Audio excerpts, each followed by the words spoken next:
പക്ഷേ ഈ പറയുന്ന ബാക്ക്വേർഡ് ക്ലാസ് OBC അവരുടെ ഒരു സപ്പോർട്ട് ബേസ് ഉണ്ട് BJPക്ക്. അതിനകത്ത് ചീഫ് ജസ്റ്റിസ് ഗവായിയെ, അദ്ദേഹം ദളിതാണ്, അദ്ദേഹത്തിനെതിരെ ഷൂ എറിഞ്ഞ ഒരു അപ്പർ കാസ്റ്റ്, അതായത് ബ്രാഹ്മണിക്കൽ സംഭവം, ഇത് ബാക്ക്ലാഷ് ഉണ്ടായി. ഇത്രയും പ്രതീക്ഷിച്ചില്ല BJP ഇത്രമാത്രം ഇത് സോഷ്യൽ മീഡിയയിൽ കൂടെ ഈ ഒരു ഇഷ്യൂ, അതായത് ബാക്ക്വേർഡ് ക്ലാസ് OBC ഇതൊരു ഇഷ്യൂ ആക്കി മാറ്റുന്നത്. കാരണം അവരുടെ ഒരു കമ്മ്യൂണിറ്റിയിൽ നിന്നും ഒരാളിങ്ങനെ സീനിയർ പോസ്റ്റ് വന്നു. ഇദ്ദേഹത്തിന്റെ ജസ്റ്റിസ് ഗവായി, ഭൂഷൺ ഗവായി, അദ്ദേഹത്തിന്റെ പ്രത്യേകത എന്താ? ഇന്ത്യയുടെ ചരിത്രത്തിൽ ആദ്യമായിട്ടാണ് ഒരു ബുദ്ധിസ്റ്റ് ഇന്ത്യയുടെ ചീഫ് ജസ്റ്റിസ് ആകുന്ന ഒന്നാമത്തെ കാര്യം.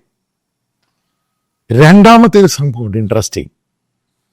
ഇദ്ദേഹം ചാർജ് എടുത്ത ശേഷം ആദ്യം ജയ് ഭീം എന്നും പറഞ്ഞുകൊണ്ടാണ് കോടതിയിൽ സിറ്റിംഗ് തുടങ്ങിയത്, അതായത് ചീഫ് ജസ്റ്റിസ് ആയിട്ട്. മൂന്നാമത്തെ ഒരു കാര്യം, നമ്മൾ പല ചരിത്രങ്ങൾ എടുക്കുവാണെങ്കിൽ ഇദ്ദേഹമാണ് ചീഫ് ജസ്റ്റിസ് ആയ ശേഷം ആദ്യം പറയുന്നത്, റിട്ടയർ ചെയ്ത ശേഷം ഒരു പോസ്റ്റും അദ്ദേഹം എടുക്കത്തില്ല. അതായത് പോസ്റ്റ് റിട്ടയർമെന്റ് പോസ്റ്റ് എടുക്കത്തില്ല. അതേപോലെ കൊളീജിയം അത് ശരിയാക്കിയെടുക്കും, പിന്നീട് വരുന്നവർക്ക് അത് ഫോളോ ചെയ്യേണ്ടി വരും.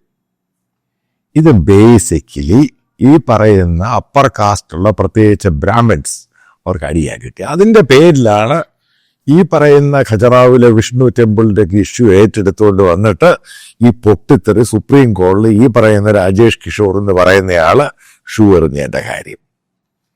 അല്ല വേറെ ഇഷ്യൂ ഒന്നും അല്ല, ഇത് തന്നെയാണ് അതിന്റെ പ്രധാന കാരണം.